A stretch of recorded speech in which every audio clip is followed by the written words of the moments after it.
किसी भी रिश्ते को निभाने के लिए किसी वक्त का होना बहुत ज़रूरी है। यदि कोई भी रिश्ता हो, चाहे दोस्ती का हो, प्यार का हो या रिश्तेदारी का हो, खून के रिश्ते हों या फिर कैसे भी रिश्ते हों, उन रिश्तों को अगर वक्त नहीं दिया, समय नहीं दिया तो वो रिश्ते कमज़ोर पड़ जाएं। आज की जो कहानी मैं आपको सुनाने जा रहा हूँ, इस कहानी में कुछ ऐसा ही होता है।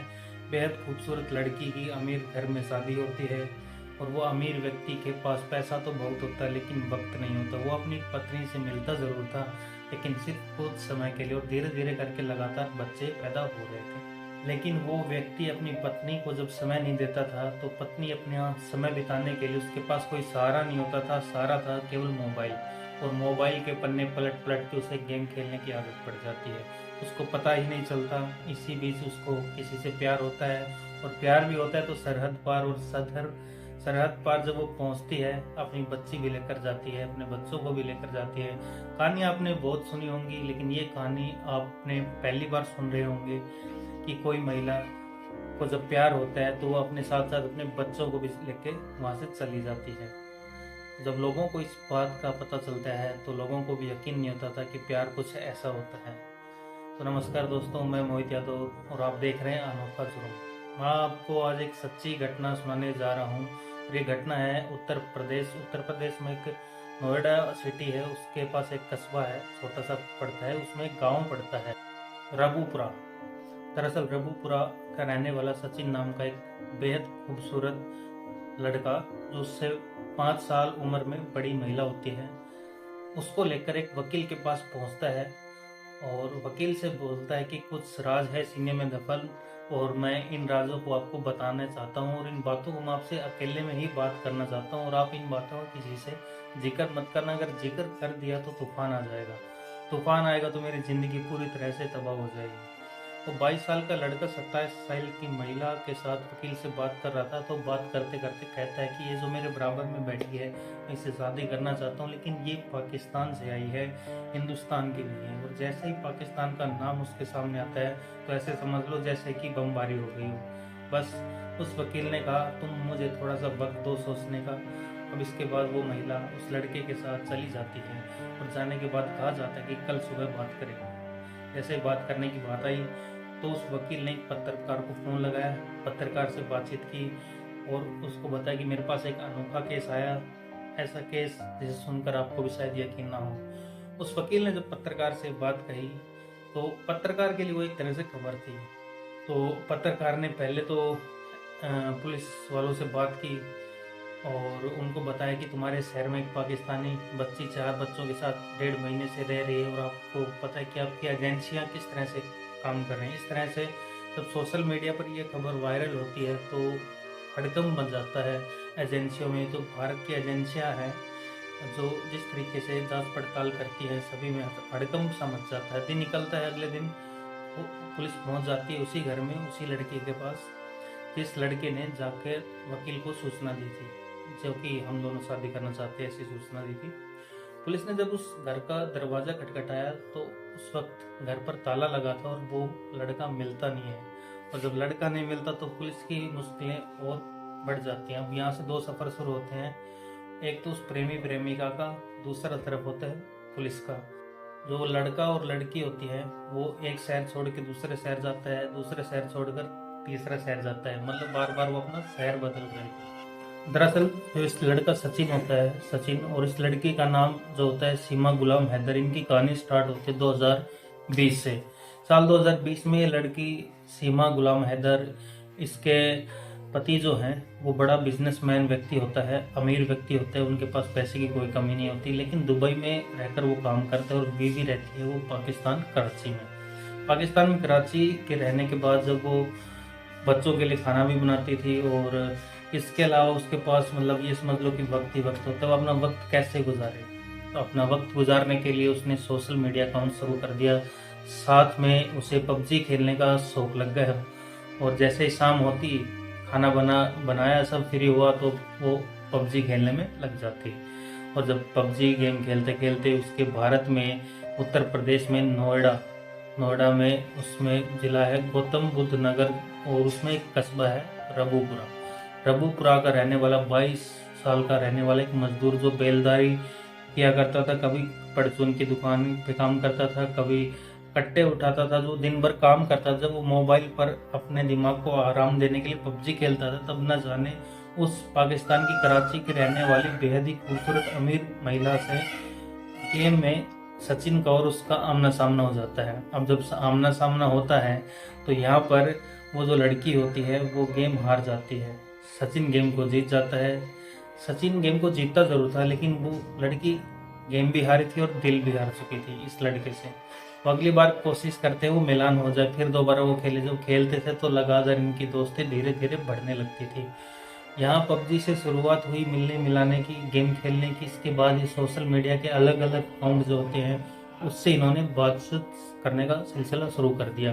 अब बातचीत स्टार्ट होती है। अभी लड़की अपने घर की सारी बातें बताती थी, उसका पति कितना अमीर है, उसके पास कितना पैसा है और वो कहाँ रहता है और ये क्या करती है, अपने घर की एक एक बात। ये लड़का भी जो अपनी जिंदगी से जुड़ी हुई छोटी छोटी बातें थी, बारीकियां थी, वो सब बताते हैं। दोनों एक दूसरे को जैसे कि सब कुछ जानते थे, अच्छे से शेयर करते थे सब कुछ। तो इन दोनों में पहले दोस्ती होती और दोस्ती से प्यार हो जाता है।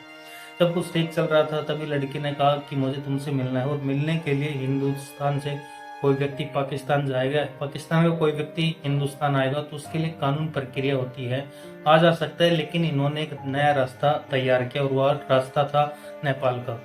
दरअसल उस लड़की ने नेपाल का एक वीज़ा तैयार करवाया। वीज़ा तैयार करवाने के बाद वो नेपाल पहुंचती है और लड़के को बोलती है कि तुम भी नेपाल आ जाओ, नेपाल के काठमांडू में मिलते हैं। साल 2020 में इन दोनों की पहली मुलाकात होती है। वहाँ लड़का पहुंच जाता है, लेकिन मजदूर भले ही था, लेकिन मजदूर होने के बाद उसकी हिम्मत की हमें दाद देनी पड़ेगी। वो सीमा पार करके पहुंच जाता है नेपाल काठमांडू। उधर लड़की आ जाती है काठमांडू, दोनों मिलते हैं, बातचीत करते हैं। देखने के बाद जो उसने मोबाइल पर वीडियो पर देखा था उससे कहीं ज़्यादा वो खूबसूरत थी वो लड़की। सचिन की हालत उस टाइम खराब हो जाती, वो यकीन नहीं कर पाता इतनी खूबसूरत महिला से उसकी कैसे दोस्ती हो गई। 3 दिन वो लगातार काठमांडू में रुकते हैं एक दूसरे के साथ, वैसे ही जैसे एक पति पत्नी होते हैं। एक दूसरे के साथ काफ़ी वक्त बिताते हैं और बातें बहुत सारी हो चुकी थी। अब मिलना जो था तो 3 से 7 दिन की मुलाकात, 7 दिन की मुलाकात थी, सॉरी 7 दिन मिलने के बाद ना तो सचिन उससे चाहता था अलग होना और ना ही वो सीमा गुलाम हैदर चाहती थी अलग होना।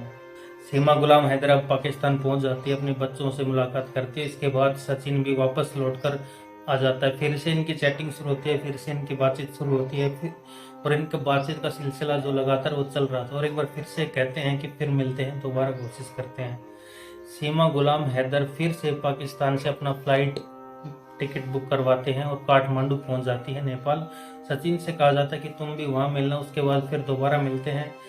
मिलने के बाद बातचीत करते हैं, 2-3 दिन होटल में रहते हैं और जी तो भरने की कोशिश करते हैं। चाहे कितनी कोशिश कर लें, लेकिन जी तो भरने का सवाल पैदा ही नहीं होता। इनकी दोस्ती जो होती है वो प्यार में उमड़ रहा था। फिर साथ रहते हैं, फिर वो चले जाते हैं। इसी बीच सीमा गुलाम हैदर इस लड़के से कहती है कि जो मेरा पति है, मुझे 4 बच्चे हैं, इसमें 3 बेटियां हैं और 1 बेटा है। सबसे बड़ी वाली जो बेटी है उसकी उम्र 8 साल है और सबसे छोटा बच्चा है उसकी उम्र लगभग 3 साल के आसपास है। उसके बाद ये दोनों मिलते हैं, 4 बच्चे होते हैं। उसके बाद ये दोनों मिलते हैं, वे बातचीत करते हैं। अब ये बोलती है वो कि मुझे तुम्हारे पास हिंदुस्तान आना है। अब वो बोलते हैं जिंदगी जीनी है तो तुम्हारे साथ, मरना है तो तुम्हारे साथ। जब वो ये वाली बात जो लड़की बोलती है तो लड़का बोलता है कि मुझे कोई ऐतराज़ नहीं, तुम अगर आना चाहती हो तुम आ सकती हो, मेरे दिल के दरवाजे तुम्हारे लिए हमेशा के लिए खुले हैं।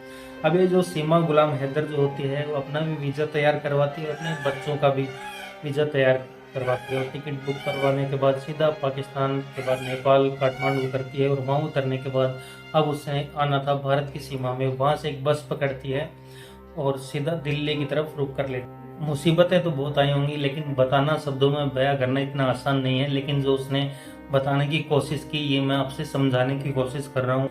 किस तरह से वो काठमांडू पहुंचे और काठमांडू अपने 4 बच्चों के साथ, 3 बेटियां होती है, 1 बेटा होता है, उसके बावजूद सीधा रघुपुरा पहुंचती है। रघुपुरा पहुंचने के बाद उस लड़की सचिन को ढूंढती है और सचिन को तलाश कर लेती है और सचिन को बोलती है कि मैं यहाँ पे आ जाती हूँ, आ गई हूँ मतलब। तो सचिन बोलता है मैं अगर मैं अपने मम्मी पापा के पास रहूँगा तो काफ़ी बवाल खड़ा हो जाएगा, इसलिए मुझे तुम्हें लेकर किसी अलग जगह रहना है। और इसके लिए उसने रघुपुरा का अंबेडकर नगर का एक कॉलोनी है, उसमें राजेश नाम का शायद कोई व्यक्ति उसके पास जाता है और बोलता है साहब मैं अपने परिवार से बिल्कुल अलग हो गया हूँ, मेरी बीवी है, 4 बच्चे हैं और वो रहेंगे, क्या मुझे कमरा किराए पे मिल सकता है? ब्रजेश कहता है कि मैं तो कमरे किराए पर ही देता हूँ, तुम्हें रहने पर कोई आपत्ति नहीं है, 2500 रुपये प्रति माह इसका किराया है, तुम रह सकते हो।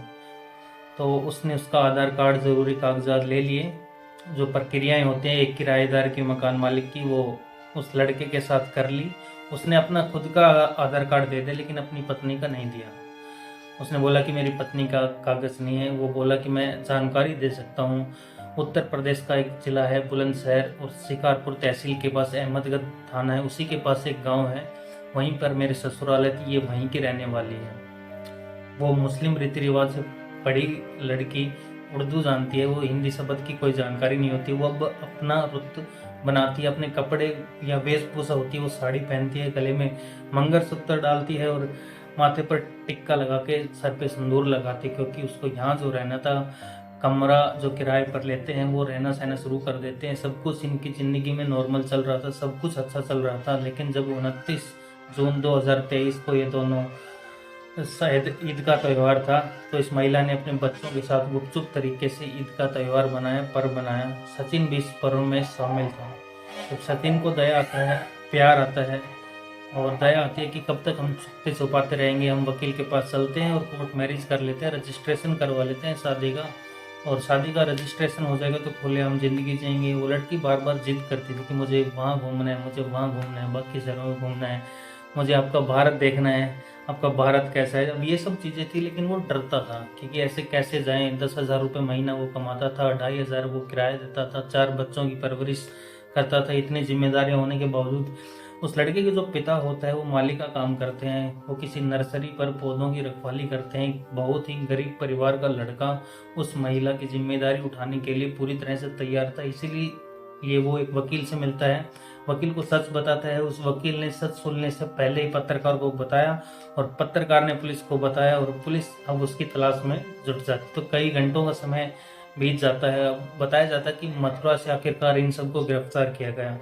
लेकिन इस महिला की यहाँ इंडिया में आने की भूमिका है संदिग्ध प्रतीत होती है, क्योंकि पुलिस को लगता है कि इन दोनों का कोई मेल नहीं है और मेल ना होने के बावजूद वो भला यहाँ पर आ कैसे गई।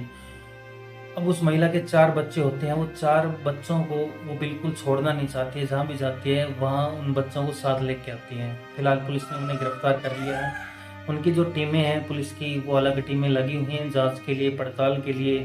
क्या इन दोनों में सचमुच प्यार था या ये किसी साजिश के तहत इंडिया में आई है? अगर साजिश है तो एजेंसियां किसी भी कीमत पर इन्हें नहीं छोड़ेंगी, लेकिन अगर इन दोनों में प्यार है, सचमुच प्यार की वजह से ये सरहद पार करके आए हैं, तो इसको प्यार को इसको मिलाने में मदद की जाए। हम तो बस इतना यकीन करते हैं कि प्यार तो आपने बहुत सारे देखे होंगे, लेकिन ऐसा प्यार शायद आपने बहुत ही कम देखा। कोई अपने 4 बच्चों को लेकर भाग जाए और वो भी सीमा पार करके, जहाँ हिंदुस्तान और पाकिस्तान जैसे देश जहाँ पे हर वक्त दुश्मनी की बातें चलती हैं, उस देश में प्रवेश कर जाएं, ये भी अपने आप में एक अनोखी बात है। दोस्तों, इस पूरी घटनाक्रम को सुनाने का उद्देश्य किसी को परेशान करना नहीं, किसी का दिल दुखाना नहीं, बल्कि आपको जागरूक करना है और सचेत करना है। तो जल्द ही मिलते हैं अगले वीडियो में। अगर आपको हमारी मेहनत और वीडियो पसंद आई हो तो प्लीज़ इसको लाइक करना ना भूलें, शेयर करना ना भूलें। धन्यवाद।